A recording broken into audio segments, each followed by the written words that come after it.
Amados, vamos abrir o nosso livro.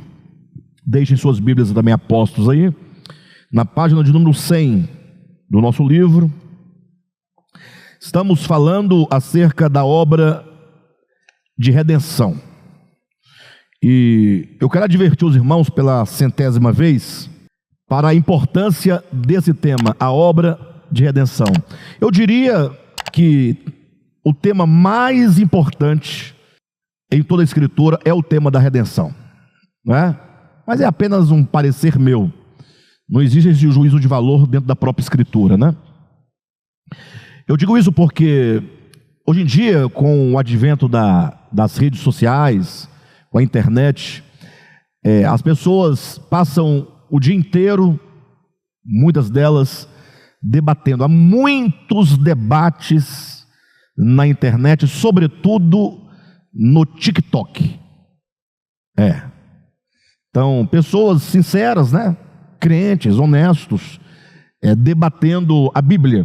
Isso a qualquer hora do dia ou da noite que vocês procurarem, vocês vão encontrar abundantemente.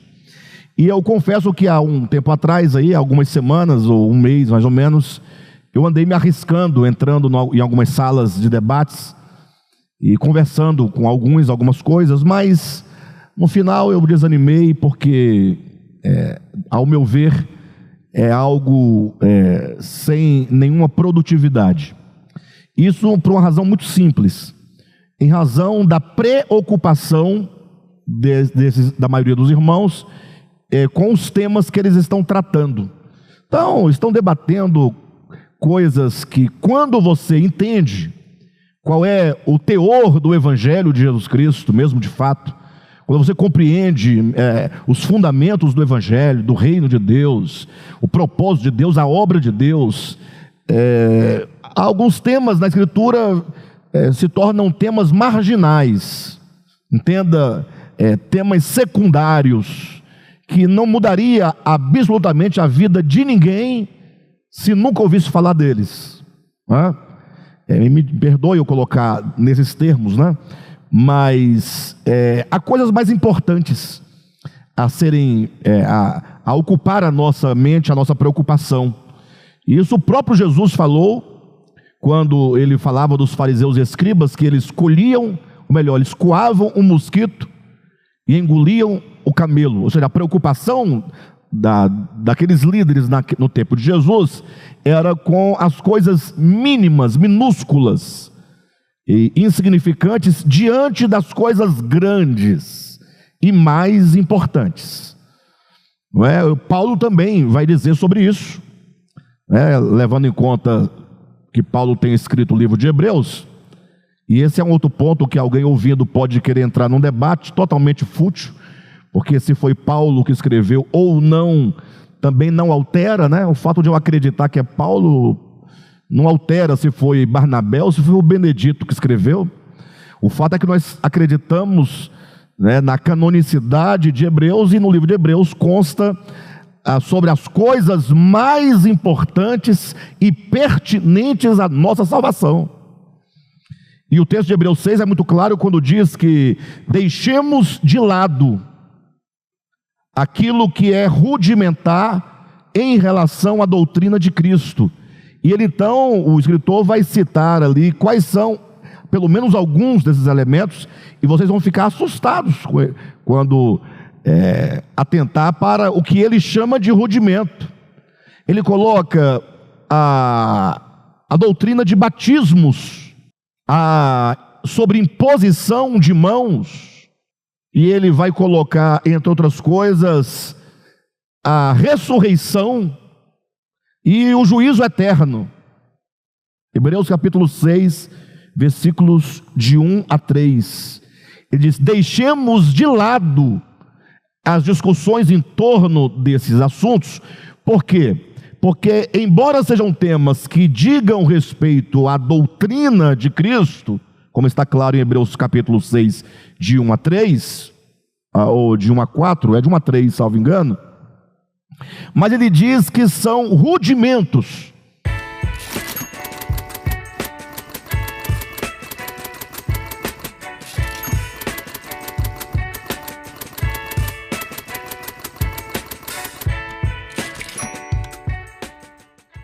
Ou seja, existem coisas mais importantes no momento com a qual devemos nos preocupar.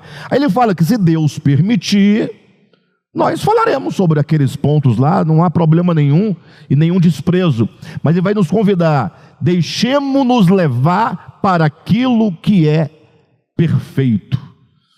Então, dentro dessa perspectiva, existem coisas mais importantes que as outras. Então, enquanto alguns estão debatendo se a palavra apostasia, lá em 2 Tessalonicenses capítulo 2, quer dizer apostasia ou quer dizer arrebatamento, estão debatendo isso. Aí vão utilizar o grego, pegar a acepção da palavra que está lá no grego, e apostasia, e fica trabalhando descontextualmente, um debate meramente linguístico, que se ambos estiverem errados, ou um estiver certo e outro errado, e vice-versa, ou seja, nós perdemos o essencial do próprio capítulo 2, que é a advertência para com os eventos que precedem a volta do Senhor. Estarmos nós atentos a aqueles eventos lá descritos. Então, o tema da redenção é um tema extremamente importante, uma vez que toda a nossa preocupação é exatamente com a salvação da nossa alma. Todo o nosso empenho é o desejo de experimentar a salvação, de sermos salvos, efetivamente, não ficarmos no debate, Calvino e Armínio. Não, eu quero experimentar, eu preciso provar, eu preciso de efetivamente ser salvo na minha alma, no meu coração, ter a minha consciência expandida pelo Evangelho. E o tema, a obra de redenção, é que nos traz esse sentido. E nós temos, portanto, falado disso já há algumas semanas, e hoje nós vamos avançar um pouco na nossa leitura. Tá bom? Nas últimas dois encontros, eu falei mais do que li, agora pretendo ler mais do que vou falar, mas não prometo cumprir com a minha palavra. Tá bom? Não prometo, né? Página de número 100, a partir do 2º parágrafo, quando diz o preço pago. Daí em diante. O preço pago pelos nossos pecados, o precioso sangue de Cristo, diz respeito ao sofrimento necessário na construção de um caminho que leve o homem de volta a Deus. Então guardem isso. O que a Bíblia chama de preço, o que a Bíblia chama de pagamento, o que a Bíblia chama de, quando ela fala, fostes comprados, essa ideia do resgate, precisa ser compreendido não enquanto uma relação mercantil de um credor e um devedor e um fiador. Eu sei que no primeiro momento parece muito bonita a história de um credor, um outro que não tem como pagar, e vem alguém e paga a conta, mas quando você leva a sério e leva adiante essa história desse modo, se você for audacioso o suficiente para questionar, para investigar essa história do modo como nos foi contada pelo cristianismo, é possível que você chegue a conclusões um tanto absurdas e contraditórias, não é? Os crentes não percebem isso, eventualmente, porque eles não ousam perguntar, eles não entram na arte da dialética, de perguntar, do investigar, de olhar o objeto por tantos ângulos, ou tantas nuances, ou tantos prismas, quantos forem necessários para poder compreender o todo. Então as pessoas se satisfazem com uma história contada de maneira rápida e superficial e param ali, não avançam na investigação. Então nós entendemos que o que foi efetivamente a morte de Jesus. Então, respondendo a alguns questionamentos que já me foram levantados nesses últimos dias. Primeiro, nós temos aqui um sofrimento que está deve ser compreendido, esse sofrimento de Cristo, a morte de Cristo, ele acontece de acordo com a soberania de Deus e de acordo com a sua presciência. É óbvio, nada acontece na história que fuja ou que escape à soberania de Deus. Deus é soberano e Ele é o único soberano. Guardem isso. Não há nenhum ser em todo o universo que seja soberano. Só o Eterno é de fato soberano para realizar cabalmente toda a sua vontade. Só Ele não está sujeito, não é, à frustração. Só Ele tem todo o poder e toda a suficiência e todos os meios para realizar toda a sua vontade. Logo, não podemos imaginar que a queda do homem tenha acontecido fora da soberania de Deus. Não podemos imaginar que a morte de Jesus tenha ocorrido fora da soberania de Deus. Não. Agora, o fato de estar de acordo com a soberania de Deus não significa necessariamente que seja a vontade agradável do coração de Deus. Deixe-me explicar melhor. Tem um pregador reformado, presbiteriano, é um servo de Deus, me parece muito honesto e creio muito sincero. Eu ouço ele falar algumas coisas assim, eu fico tão assim, meu coração dói tanto, porque eu vejo tanta sinceridade nele, né, tanta honestidade nele e amor pela verdade, mas nada disso compensa a falta de entendimento. Uma coisa é você defender a verdade, amar a verdade, ser honesto com a verdade, mas faltar entendimento. Então, tem um texto na Bíblia você encontra de tudo, tá? Há um texto no Antigo Testamento em que Deus queria punir Davi, porque Davi tinha cometido lá um pecado de adultério, né? E aí Deus teria dito assim para Davi: olha, para poder eu não sei se eu sou certo exatamente no contexto, tá, irmãos? Mas o texto é mais ou menos assim, que Deus haveria de punir Davi por causa do pecado que ele havia cometido. Então Deus ia castigar Davi. E qual seria o castigo que Deus daria a Davi? Isso é o pastor lá lendo o texto, que de fato está na Bíblia, e explicando, dizendo assim, Deus dizendo: eu darei as tuas mulheres aos teus filhos, e eles possuirão as tuas mulheres, e eu farei isso. Mas nós temos que refletir, irmãos. Aí esse pastor, para defender a verdade, o que ele disse? Para defender a soberania. Deus, isso era a vontade de Deus, que esse adultério incestuoso ocorresse por vontade de Deus, por direção de Deus, e é Deus quem realiza, e ponto final, e está tudo certo. E Deus não é mau por isso, Deus não é perverso por isso, e está tudo certo, porque tudo isso se justifica a partir da soberania de Deus. Bem, quem quiser acreditar nisso, acredita, né? Mas é esse tipo de crença e de compreensão superficial e infantil que leva muitas pessoas a, em nome de Deus, matar pessoas. É a partir de tal compreensão acerca de Deus que existe a guerra santa, que as pessoas estão matando até hoje, milhares de pessoas, em nome de Deus, em nome da verdade, em nome da fé, em nome da justiça. Então é preciso que nós tomemos muito cuidado com essas coisas. Então a morte de Jesus, quando nós falamos que ela acontece segundo a soberania, quer dizer que tudo está dentro do controle divino e nada escapa, não é, a sua vontade geral, no sentido da sua vontade permissiva.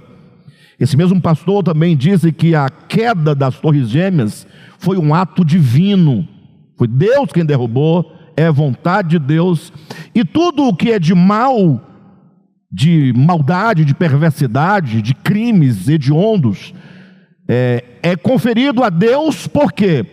Porque tudo o que acontece de bom ou de mal, segundo essa linha teológica de raciocínio, deve ser conferido a Deus, porque Deus é soberano.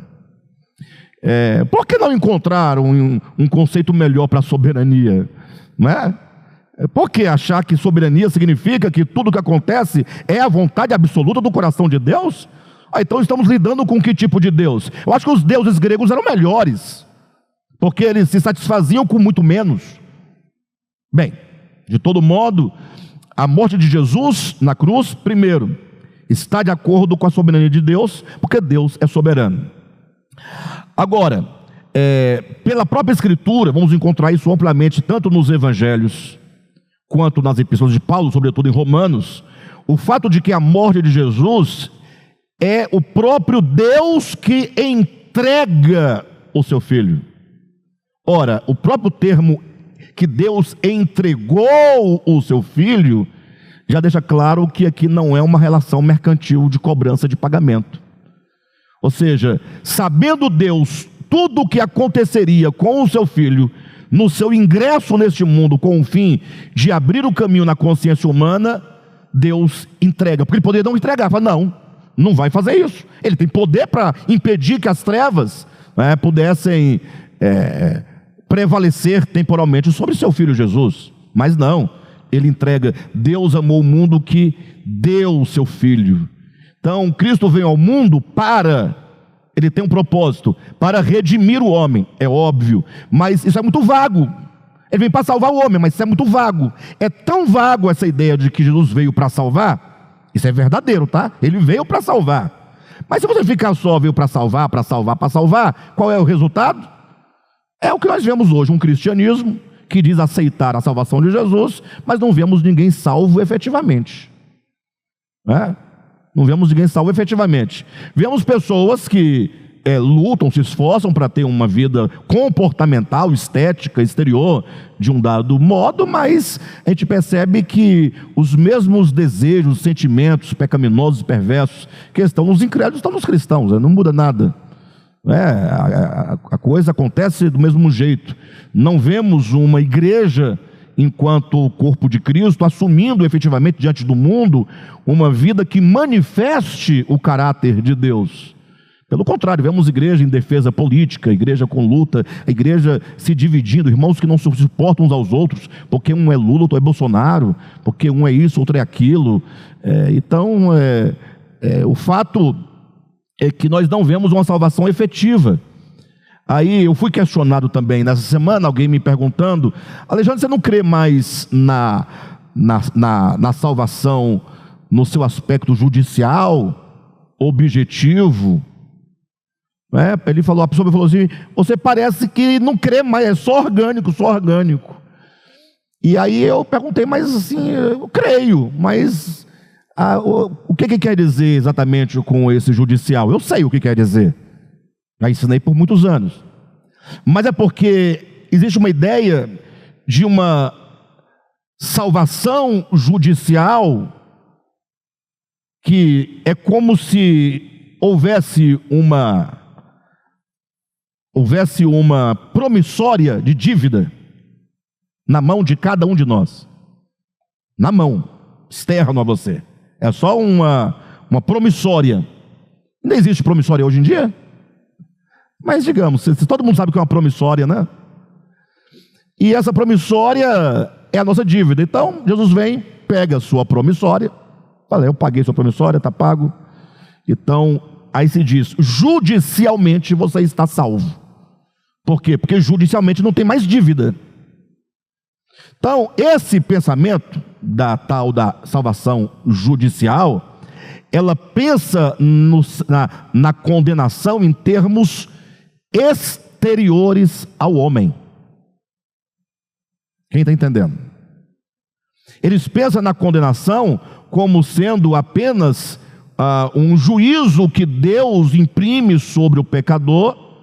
Não, você vai morrer. Logo, se você acreditar na morte do meu filho, eu te livro dessa situação. Uma questão externa, uma questão temporal, uma questão meramente espacial.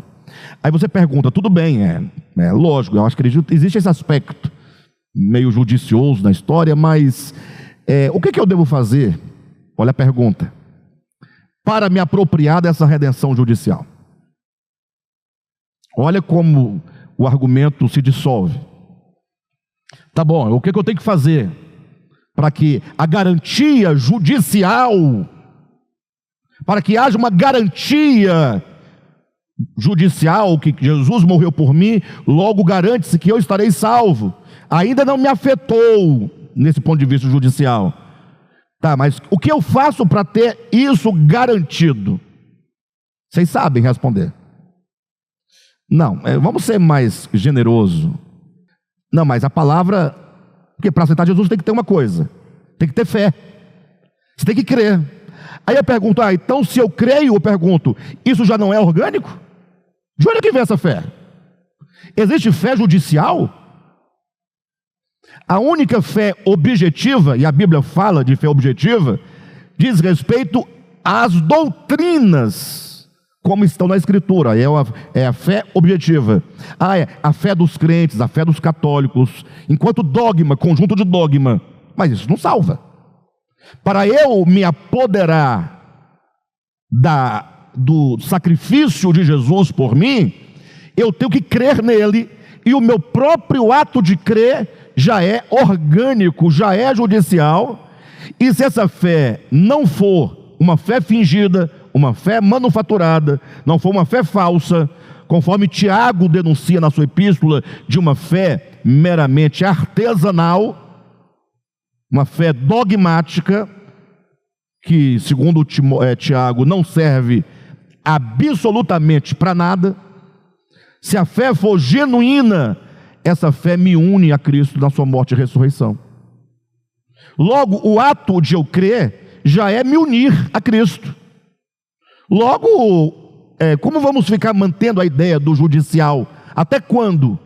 O que é o judicial? Ele pode até haver, mas é impossível que haja sem orgânico. É impossível.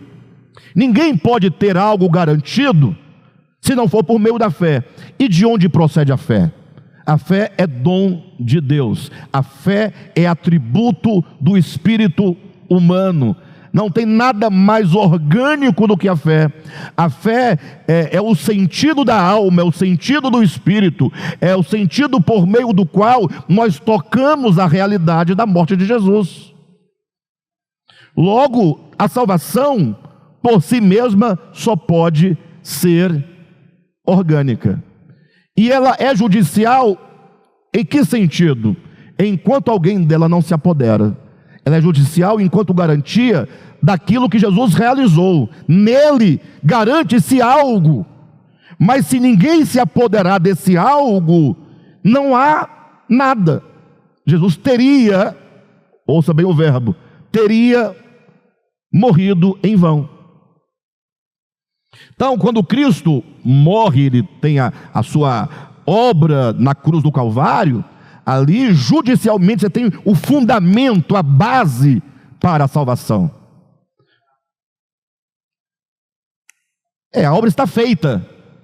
A obra está feita. Agora, para você ter essa obra garantida na sua vida, na sua experiência, você tem que crer. Por isso que não há o homem não pode ser justificado senão por meio da fé, porque a fé justifica o homem, mas justificar não é declarar, porque o conceito teológico é Deus te declara justo. Ora, se um juiz humano declara justo uma pessoa, sem que efetivamente ela seja, esse juiz é certo, é fiel? Quando a Bíblia fala que a morte de Jesus, a obra de redenção nos justifica, e a justificação por meio da morte se dá pela via da fé, quer dizer que a fé é o único elemento capaz de alinhar a sua consciência, o seu coração, à obra da cruz. Entenda, justificar no sentido próprio da palavra justificar. Nós vivemos uma crise de palavras, uma crise de significado de palavras. Nós falamos palavras sem saber o que elas significam. Nós damos sempre uma conotação dogmática para as palavras e esquecemos do que elas são em si mesmas. O que é justificar? De onde vem a palavra justificar? Vem de justiça. De onde vem a palavra justiça? De justo. Justo, justiça, justificado, justificar, justificação. Busca a raiz e você tem o sentido da palavra. Quando o irmão Dinei diz que para justificar tem que fazer isso, aquilo, outro, já é contraditório, porque ninguém para ser justificado tem que fazer. Porque você não sendo justificado, é impossível que você faça o justo. Porque se você não está justificado, você está desalinhado. Como é que alguém desalinhado vai caminhar na linha estando fora da linha? Justificar é ajustar, colocar justo. E se quiser uma coisa bem básica e simples, é só você escrever um texto no Word. E as linhas ficarão, cada uma de um tamanho diferente. Aí o texto está feio, tem que editar. O que eu faço? Aí alguém fala assim, justifica o texto. Você vai lá e justifica, as linhas vão ficar tudo justas. Tudo numa linha só, num padrãozinho só. Justificar é mesmo que ajustar, olha a palavra, ajustar de justo. Então, ajusta a consciência humana. Deus diz assim, ame ao teu próximo como a ti mesmo. Você fala, eu? Dane-se o meu próximo. É assim que nós falamos. Aí vem Jesus com uma conversa mais furada ainda do que a de Jeová, dizendo, você tem que amar ao seu próximo, ao seu irmão, como eu amei. É pior, porque não é nem como a si mesmo, porque Jesus nos amou acima de si mesmo. Aí piora a nossa situação, e nós falamos o quê? Que o nosso irmão se dane. Ou nós não falamos nosso irmão se dane? Ei, nós falamos ou não falamos isso todo dia? Isso é porque a nossa consciência está ajustada? Está alinhada com a mesma mente de Deus? Ou está desalinhada? Ou está desajustada? Ou está fora de sintonia? Essa é a ideia de justificação. Então assim, os crentes não aceitam, mas eles têm que engolir o fato de que eles sabem que eles não andam alinhados ao Evangelho. Eles podem andar alinhados a um dogma que alguém criou, inventou. Não bebe, não fuma, não corta cabelo, não faz isso, não faz aquilo outro, não dança com a mulher, etc.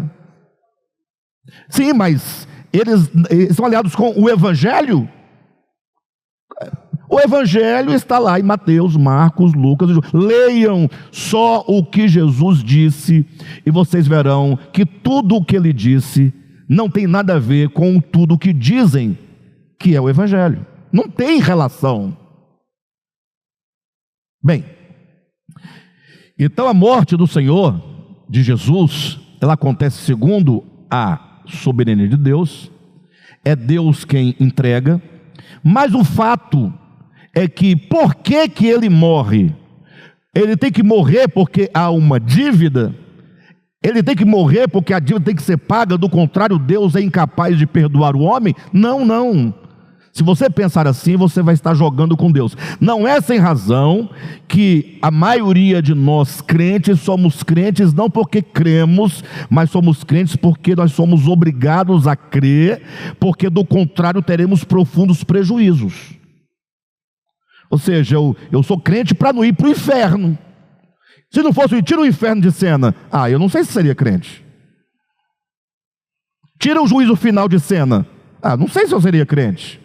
Quem é que é crente porque ama Deus? É só Deus, né? Como aquela, tem uma filósofa muçulmana, não vou me recordar o nome dela, ela faz um texto belíssimo, ela diz, Senhor, se tu não me salvares, se eu te louvar pelo paraíso, exclua-me do paraíso. Se eu te louvar por medo do inferno, lance-me no inferno. Mas se eu te louvar pelo que tu és, não me exclua da tua face. Para, gente, não. Nós estamos buscando isso. Mas isso não é nem cristão.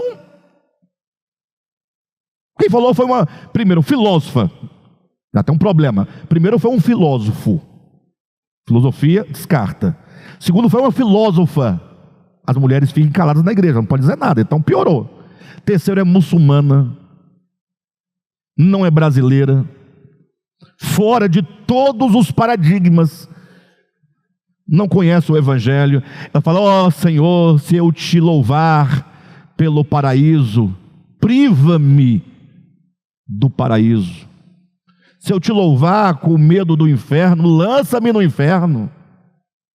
Mas se eu te louvar pelo que tu és, não me escondes, não escondas de mim a tua face, não me exclua da tua presença. Puxa, isso, eu não sei se é só uma filosofia que ela fez muito bonita, ou melhor, só um pensamento. Eu acredito que ela possa ter tais sentimentos verdadeiros, mas é isso que nós precisamos. Agora, o crente é crente, ele dá dízimo por quê? Porque tem que dar, senão o devorador vem e come tudo. Eu até vi um post essa semana, um camarada bem triste, assim, uma cara bem triste, assim: olha a minha cara depois que descobri que o gafanhoto não é um demônio, é só um inseto.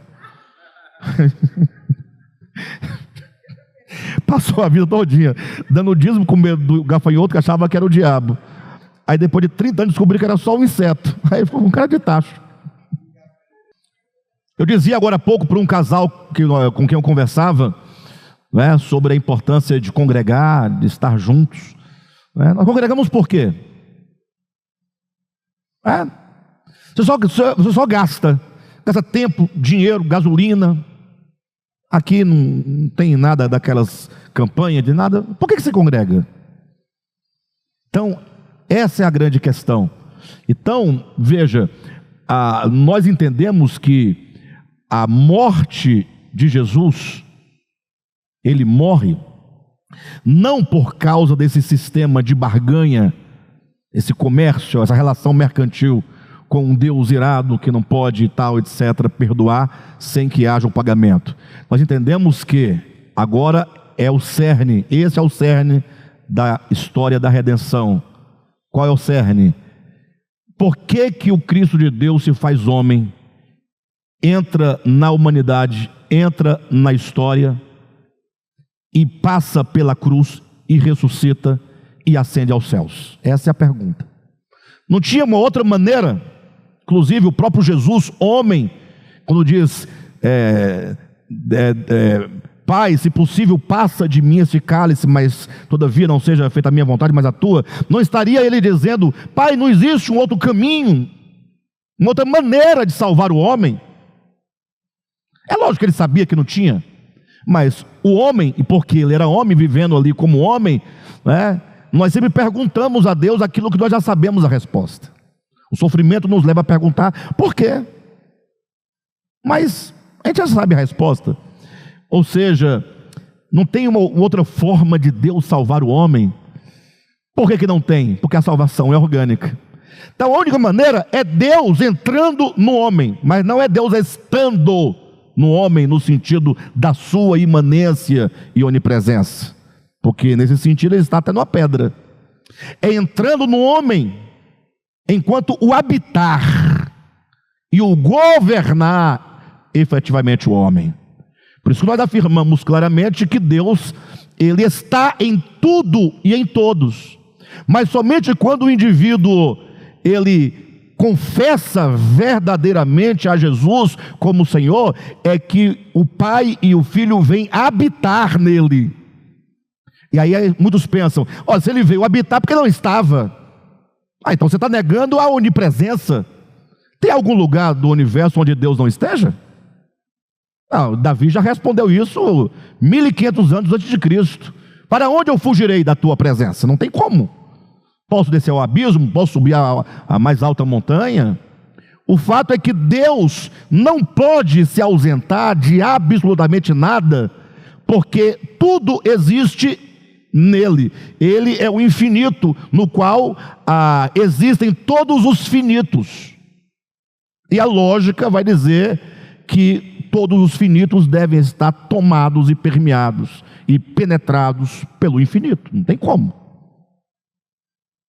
Agora, o fato de Deus ser esse estofo, o Logos ser esse estofo da criação, esse fundo que sustenta, que gera, que embeleza, que alimenta, né, que possibilita o cosmos existir, não quer dizer o mesmo que habitar.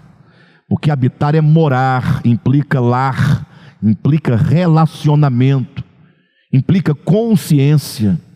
Então, no momento que o camarada ele fala: Senhor, eu creio em Ti, vem, então entra nessa casa que sou e habita em mim, aí começa a acontecer um processo de relacionamento, uma questão pessoal. Então, o Cristo de Deus, ele entra na humanidade de Jesus, desde o nascimento, ele entra no homem, para quê? Para salvar o homem.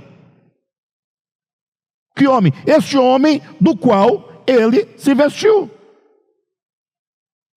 Porque nasce Jesus sem o Cristo nele encarnado, é só um pecador que, em potencial, que se atualizaria na linha do tempo.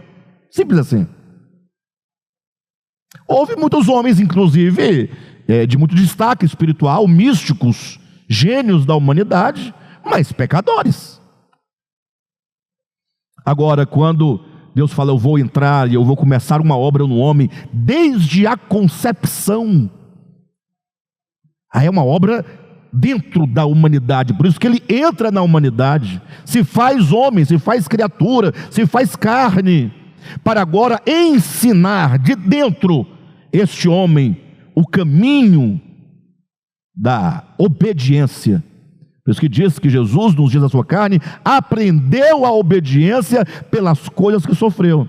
Então agora está despontando no mundo um homem, o primeiro homem, cuja consciência desde a infância vai se expandindo de modo a seguir todos os passos dos estágios do crescimento humano, e em cada estágio a consciência divina que é Cristo no homem Jesus, ela se atualiza em toda a sua potência em cada estágio. Lógico que toda a potência da consciência divina numa criança de 10 anos é diferente de toda a potência numa criança de 15. Quem entende o que eu estou falando? Ou seja, a plenitude atua na possibilidade do vaso. Se eu posso encher essa jarra plenamente, e aqui tem, digamos, 1,5 litro de água, e eu posso encher essa caneca também plenamente, só que só tem 400 ml de água. Então aqui está pleno, aqui está pleno. Então em plenitude não há prejuízo nenhum, mas aqui é de acordo com a capacidade. Então, imagine vocês que no menino Jesus, no homem, a consciência cósmica que é o Cristo, encarnado em Jesus, ela se manifesta e se atualiza em toda a sua potencialidade, na medida ou na proporção de cada estágio da criança, do adolescente Jesus, do jovem Jesus, do homem Jesus, até chegar na plenitude possível humana, quando ele diz: está feito, está consumado. É a teleologia, que é o fim não enquanto encerramento, mas é a plenitude, a frutificação máxima possível para a qual Deus criou o homem no máximo da sua perfeição nesta criação. Por que nesta criação? Porque depois de Apocalipse 22 para frente, ou melhor, capítulo 23 de Apocalipse, nós nada sabemos. Então não vou entrar numa seara que eu não sei. Mas até o Apocalipse 22 é aquilo que Paulo diz, né? Que nós atingiremos a estatura de varão perfeito, que é o telos, que é o fim, que é a plenitude. Então isso acontece primeiramente em Jesus de Nazaré, Logo, esse menino, por conta própria, se fosse só mais um menino nascido de uma mulher qualquer, e de um homem qualquer, de uma situação qualquer, era só mais um pecador qualquer. Mas agora o Cristo entra e fala: eu vou salvar a humanidade. E na medida que ele vai crescendo e passando a fase por fase, momento por momento, a luz da consciência crística vai plenificando aquele homem, vai ensinando, vai disciplinando e vai conduzindo esse homem a um crescimento normal, como se não houvesse o pecado. Mas havendo, é necessário todo esse processo. Agora imagine só essa pequena luz no mundo, crescendo. Pena que nós sabemos pouco sobre a infância e juventude de Jesus. Mas imaginem vocês, ou pensem vocês, esse Cristo em pureza, em santidade, sem pecado, sem mancha, sem mácula, sem ruga, completamente impoluto, cheio de graça, de verdade, de amor, luz do mundo. Como que isso incomoda as trevas? É como um pigmeu ficasse profundamente ofendido com a grandeza de um gigante. Ofende. A luz ofende as trevas.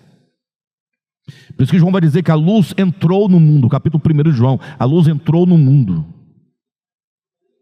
E agora as trevas, diante dessa pureza, se sente o quê? Ameaçada. Por que Herodes queria matar Jesus? Por qual motivo? Porque ele é o prometido, ele é o rei. Se ele reinar, César está destronado, logo eu, Herodes, estarei destronado. Então nós temos que dar um jeito de quê? Dar um jeito de matar. Tá lógico que o sofrimento de Cristo é um problema da luta entre luz e trevas, desse confronto da historicidade do Cristo encarnado. Quando Cristo entra no mundo, são inevitáveis os ataques que ele haverá de sofrer por parte das trevas. Não tem como. Jesus contou uma parábola para exemplificar isso, dizendo que um dia o dono de uma grande terra arrendou a sua terra para uns homens. E aí, de tempo em tempo, ele mandava alguns enviados para saber como é que estava ali a terra e tal. Quando os camaradas que eram os arrendatários da terra, viam esses enviados, sentiam-se o quê? Ameaçados. Porque nós estamos na terra há tanto tempo, quem cuida da terra somos nós, essa terra já é nossa, já. Não. Aí eles matavam os enviados, matavam os profetas. Aí um dia, o dono da terra mandou o seu filho. O que eles disseram? Esse é o herdeiro. Matemo-lo e nos apropriemos da sua herança. Gente, isso é uma batalha. Eu vou ler com os irmãos mais uma vez, já li umas dezenas, mas abra a sua Bíblia em Salmo de número 2. Salmo de número 2. Está aqui, claramente. Versículos 1 e 2. Por que se enfurecem os gentios e os povos imaginam coisas vãs? Os reis da terra se levantam e os príncipes conspiram contra o Senhor e contra o seu ungido. Então nós temos aqui os gentios, nós temos os povos, nós temos os reis, nós temos os príncipes. Então veja como que os homens, de modo geral, eles estão num conluio. Os homens se arregimentaram contra Deus e o seu ungido. Agora, por que os homens da terra se uniram contra o Senhor e o seu ungido? Onde está o ponto que gera toda essa trama, esse conluio, essa revolta? E o que eles estão dizendo, esses homens aqui? Dizendo: rompamos os seus laços e sacudamos de nós as suas algemas. Eles não querem ligação com o eterno, com o seu ungido. Eles não querem, eles querem autonomia.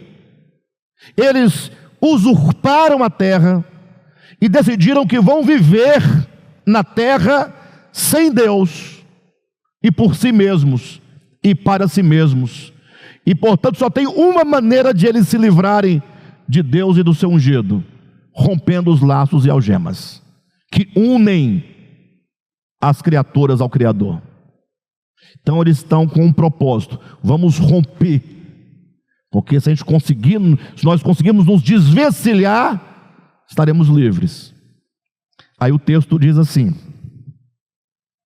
versículo 4: ri-se aquele que habita nos céus, o Senhor zomba deles. Cuidado para vocês não imprimirem aqui uma imagem equivocada de Deus. Isso aqui é uma linguagem meramente humana, de alguém acostumado com batalha, com guerra, com conflitos. Mas referindo de Deus, que Deus olha para os homens na vã tentativa de se desvencilharem de Deus, e Deus acha graça. É só isso. Porque Deus olha assim e fala assim: como esses homens são puros e inocentes, no sentido de acharem que são capazes de sobreviverem sem a vida. Então chega a ser engraçado. Deus sorri, zomba, no sentido de, como a gente faz eventualmente quando alguém fala uma bobagem, você dá aquele sorriso, não tem maldade, né? Mas quem olha fala assim, é um sorriso meio maldoso. Mas não, é só porque é engraçado mesmo, né? A pessoa falar tamanha bobagem, não saber de nada e ficar falando conversa fiada. Mais ou menos isso. Mas segue o texto dizendo, versículo 6, permita-me pular o 5, por causa do tempo, mas não vou pular não, porque vamos dizer outra coisa. Versículo 5 diz: na sua ira, a seu tempo, lhes há de falar, e no seu furor os confundirá. Ou seja, na hora certa, Deus intervirá na história humana, e os homens então saberão de fato quem é Deus e quem é o seu ungido, e logo ninguém poderá escapar de Deus. Essa é a situação clara, né? Não tem como. Mas no 6 esclarece o que está por detrás da trama desses homens. Mas é porque eles querem se desvencilhar. Mas por que querem se desvencilhar? Essa é a pergunta que o texto tem que responder. Que eles querem desvencilhar de Deus, a gente sabe. Mas o que você vai ganhar com isso? O que você pretende com isso? E por que você não permanece a Ele conectado? Aí vem a resposta a partir do versículo 7. Proclamarei o decreto do Senhor. Isso é o Cristo dizendo. Proclamarei o decreto do Senhor. Cuidado, porque o tema não mudou, o assunto não mudou. Agora introduz aqui a verdade central, ou o fundamento desse texto.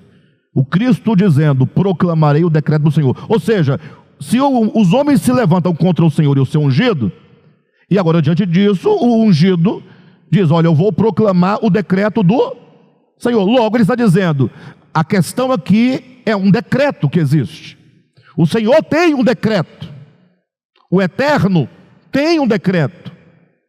Ou seja, a vontade eterna, soberana do Altíssimo é um decreto.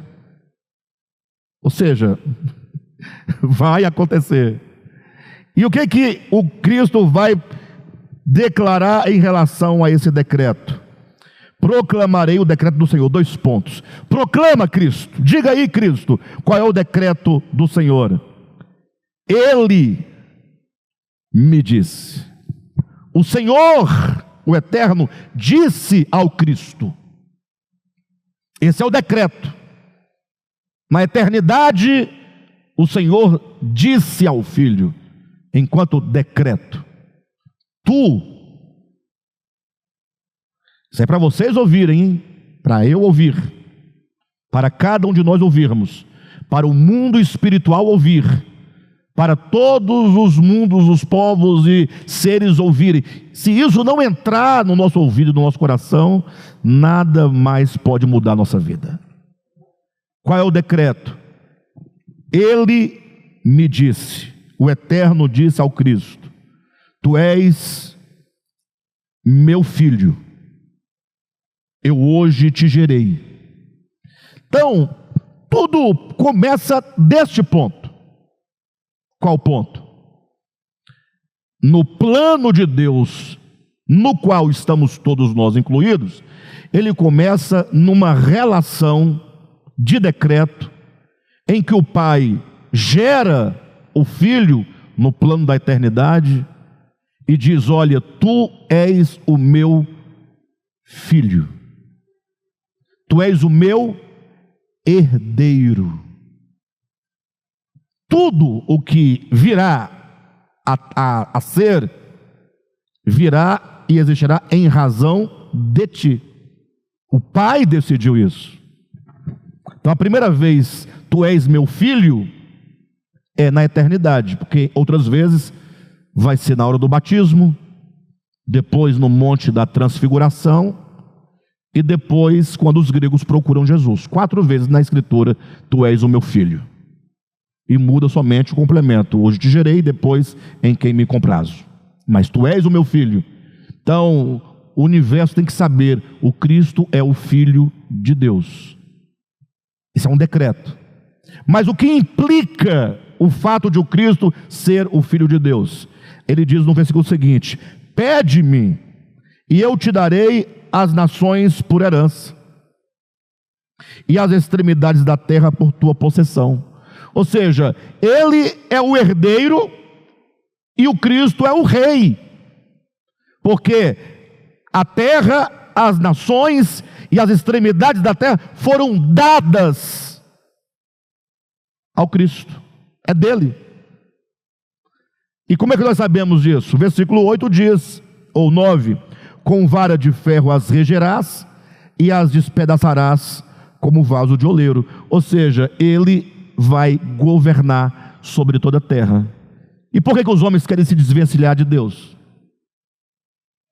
Porque eles não querem que o herdeiro reine sobre nós. O homem resiste ao governo do Eterno. O homem não quer estar debaixo do governo de Deus. É o filho pródigo que não quer ficar na casa do pai. Vocês entendem perfeitamente? É o homem, Adão e Eva, criados no início, que não querem se manter na dependência de Deus pelo fruto da árvore da vida, mas querem a independência pelo conhecimento, porque o conhecimento gera independência. É a vara que, estando na videira, não produz fruto. Por quê? Porque no seu interior não permanece nele, ainda que esteja necessariamente. Então, quando o Jesus de Nazaré vem ao mundo, enquanto a encarnação do Cristo, ele é uma luz, é um holofote, uma coisa brilhante, e agora os homens se veem ameaçados pela luz, pela verdade, pela graça, pela pureza, pelo Cristo, pelo herdeiro. E os homens então procuram agora um meio de destruí-lo. Então, quando Jesus é preso, quando Jesus é insultado, quando ele é cuspido, quando ele é julgado, quando ele é condenado, quando ele é crucificado, todo esse sofrimento acontece porque as trevas, nós lemos que semana passada, né, Lucas capítulo 22, salvo engano, versículo 53, as trevas procuram destruir a luz, pensando: se nós o matarmos, teremos vencido, e então nós poderemos viver aqui. É cortar os laços com o Criador, é romper as algemas, é estabelecer o seu próprio governo, seu próprio rei. Então fica estabelecido de uma vez por todas que o pagamento, o preço, o sacrifício de Cristo, tudo isso significa as consequências da sua audácia de entrar neste mundo para abrir um caminho na consciência humana, levando o homem de volta a Deus. Então o Cristo se encarna, fala: vou abrir um caminho na consciência humana um novo e um vivo caminho que se abre pelo véu, isto é, pela minha carne que se rasga, pelos sofrimentos, conduzindo esse homem de volta a Deus, para deixar registrado e plantado na história, no consciente histórico, no subconsciente da humanidade, registrada essa possibilidade de retorno a Deus por meio de uma primeira consciência expandida, a partir da qual todos nós podemos também ter a nossa consciência expandida, como foi a de Jesus de Nazaré. Vocês entendem o porquê da morte? Então agora, creio que fica claro o que está na página 100. O preço pago, segundo parágrafo, pelos nossos pecados, o precioso sangue de Cristo, diz respeito ao sofrimento necessário na construção de um caminho que leve ou que levasse o homem de volta a Deus. A pavimentação desse caminho não seria possível, senão pela encarnação do Verbo, a fim de gerar no homem nova disposição em relação a Deus e a sua criação. Não bastava que o Cristo viesse, era necessário fazer-se homem, tornar-se carne e sangue como nós, e sofrer todas as coisas à nossa semelhança, a fim de destruir o diabo na consciência humana. Pessoal, isso aqui eu vou ter que explicar, não tem jeito. Não tem jeito. Hebreus capítulo 2, versículo 14. O que nos diz? Vamos ler. É porque em cada frase desse livro tem muita coisa. E embora a frase expresse o significado, não explica, senão o livro teria 5.000 páginas, né? Hebreus capítulo 2, versículo 14. Visto, pois, que os filhos têm participação comum de carne e sangue, desses também ele igualmente participou. Então, leia devagar, leia pensando. Visto que os filhos, falando de nós homens, os filhos têm participação de carne e sangue, porque todos nós viemos de Adão, sim ou não? Logo, se viemos todos de Adão, somos o quê? Filhos de Adão, somos irmãos, somos participantes de uma mesma matriz. Então, visto que os filhos, nesse sentido, têm participação comum de carne e sangue, destes de carne e sangue, também ele, falando do Cristo, igualmente participou. Então ele vai fazer parte dessa mesma humanidade, carne e sangue. Para quê? Essa é a grande questão. Para quê? É difícil ler a Bíblia, irmãos? Está aqui escrito. Para quê que ele fez homem? Havia uma grande obra a realizar na humanidade. Ele se veste de carne e sangue. Por meio de quê? Da sua morte. Está aí na sua Bíblia assim? Para quê? Por sua morte. Ele morreu? O que aconteceu quando ele estava morrendo e por fim morreu? Para que por sua morte destruísse aquele que tem o poder da morte, a saber, o diabo. E aqui nós temos duas questões que estão dizendo. Para destruir, não exatamente a morte. Embora a morte de Cristo vença a morte, mas ele se faz carne para, por meio da sua morte, vencer aquele que tem o poder da morte. Então, se ele vence aquele que tem o poder da morte, o diabo, automaticamente vence a morte. Mas o fato é que ele morreu para vencer o diabo. Eu pergunto, Jesus morreu? Não, vamos fazer diferente. O Cristo se fez participante de carne e sangue, então está de acordo. Ele se fez como um de nós, está de acordo com o texto. Ele morreu, está de acordo com o texto. Agora a pergunta, ele destruiu o diabo? Vocês percebem? Você só pode responder que sim. Porque senão, você está dizendo que ele veio para destruir mas não destruiu. O texto não diz isso. Ele veio para destruir, ele destruiu o diabo está destruído, acabou. Então não tem mais diabo se está destruído? É porque vocês pensam que o diabo é o Satanás, o querubim caído. Não, o querubim é um querubim, nós já falamos isso aqui. O homem é um homem, o diabo não é um ser, o diabo é uma consciência, é um estado de consciência. Por isso que Pedro foi chamado de diabo, ou de Satanás. Mas ele não é Satanás, rabo, chifre, ele não é querubim, ele não é um demônio do inferno, com garfo. Ele é um homem, mas um homem cuja mente se opõe a Deus é Satanás. Satanás é um estado de consciência. Logo, o querubim caído é Satanás pelo seu estado de consciência. Mas por que ele é chamado de o Satanás? De modo determinado, definido. Porque ele é o primeiro, ele é o protótipo.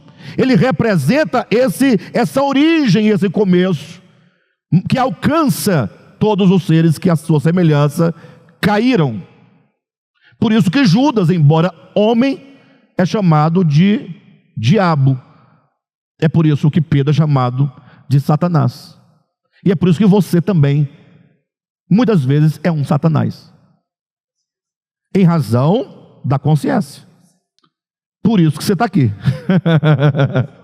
É bom a revolta dele, que é boa. Ele destruiu ou não o diabo? Porque naquele menino, toda potencialidade humana de rebelião, como germe e potência no inconsciente coletivo da humanidade, foi superado pela obediência, submissão e amor ao eterno. Por isso que Jesus, nos dias da sua carne, aprendeu a obediência pelas coisas que sofreu. Logo, quando o homem Jesus estava na cruz e ele disse: está consumado, ali a consciência diabólica na humanidade em Jesus está destruída. Em mim, não, em mim continue, você continua, mas em Jesus acabou. Destruiu em Jesus. Por isso que Paulo vai usar 300 e tantas vezes na sua epístola: em Cristo, nele, é em Cristo. Nós temos que estar nele, somente nele nós vamos experimentar a mesma vitória sobre o diabo, sobre a serpente. Quando diz que o descendente haveria de esmagar a cabeça da serpente, ele esmagou. A consciência caída, chamada diabo, foi destruída. É a obra orgânica de salvação que o Cristo de Deus realizou no homem chamado Jesus de Nazaré. Está claro, né, pessoal? É possível. Vamos ler mais um pouquinho para não dizer que eu não li nada hoje. Então diz: a pavimentação desse caminho não seria possível senão pela encarnação do Verbo, a fim de gerar no homem nova disposição em relação a Deus e a sua criação. Não bastava que o Cristo viesse, era necessário fazer-se homem, tornar-se carne e sangue como nós, e sofrer todas as coisas à nossa semelhança, a fim de destruir o diabo na consciência humana. Logo percebe-se que, muito mais que realizar algo pelo homem, o Logos operou algo no homem. Não é só um benefício em prol, ele sobretudo realiza no próprio homem.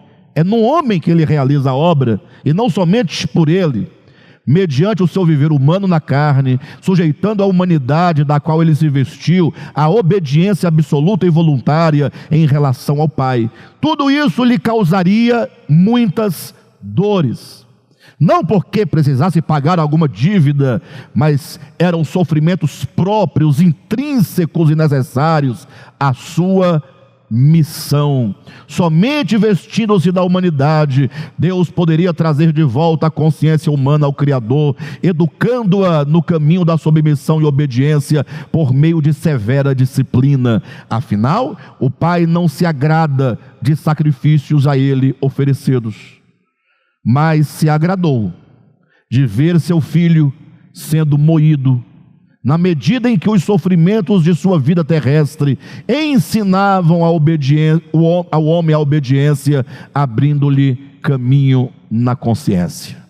E aqui é uma paráfrase de Isaías, capítulo 53, quando na sua Bíblia diz que agradou ao Pai moê-lo, e todos os cristãos entendem que Deus estava sendo feliz,